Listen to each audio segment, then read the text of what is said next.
আসসালামু আলাইকুম। এই দেখেন এদের জন্য আসলে আমি গ্রিড আনছিলাম। তো এই গ্রিডটা দেওয়ার জন্য দেখেন এরা মানে খুবই পাগল এই গ্রিড খাওয়ার জন্য। এই দেখেন অবস্থা কি করে, মানে গ্রিড দিলে এরা, গ্রিড বলতে ইটের কণা, বিভিন্ন ধরনের ডিমের খোসা, এগুলি দেওয়া হয় আর কি। এগুলি দিয়ে এই গ্রিডটা বানানো হয়।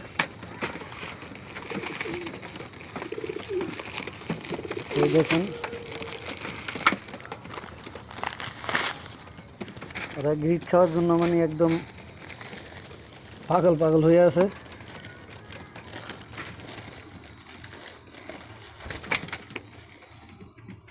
এই যে দেখেন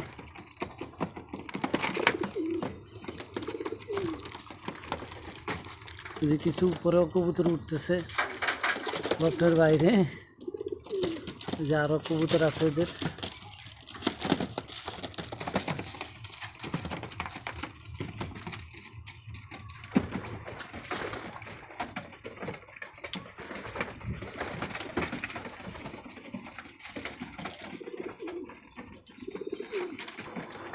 মানে এরা গ্রিটের জন্য খুবই পাগল।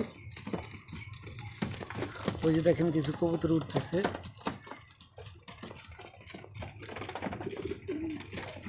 এরা গ্রিটের জন্য খুবই ব্যস্ত হয়ে পড়ে।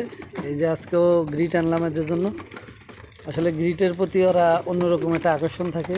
গ্রিট বলতে এগুলি ইটের গুঁড়া, ডিমের খোসা, ঝিনুকের গুঁড়া, বিভিন্ন ধরনের ফেনাও থাকে, সামুদ্রিক ফেনা, এগুলি দিয়েই আপনার গ্রিটটা বানানো হয়। এই গ্রিটটা কবুতরে অবশ্যই দিবেন, দিলে ডিম বাচ্চা ভালো করবে। এই দেখেন আমার কবুতরগুলি খুব সুন্দর, সুস্থ সবল, আলহামদুলিল্লাহ, কোনো রোগ বালাই নাই। তো এদেরকে পালতে আমার খুবই শখ, খুবই ভালো লাগে।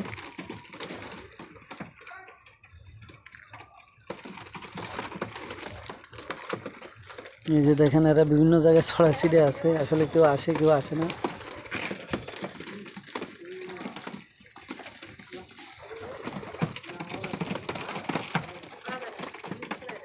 গ্রিট খাওয়ার জন্য খুবই পাগল হয়ে থাকে।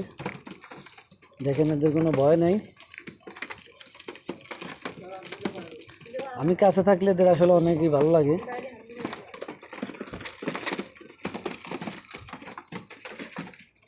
তো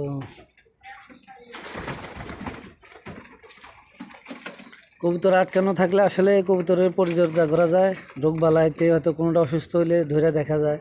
তবে আলহামদুলিল্লাহ আমার কোনো অসুস্থ কবুতর আমি পালি না, আর অসুস্থ কবুতর আমার হয়ও না। আলহামদুলিল্লাহ লবটা খুবই পরিষ্কার থাকে। দেখেন খুব পরিষ্কার পরিচ্ছন্ন রাখি আমি।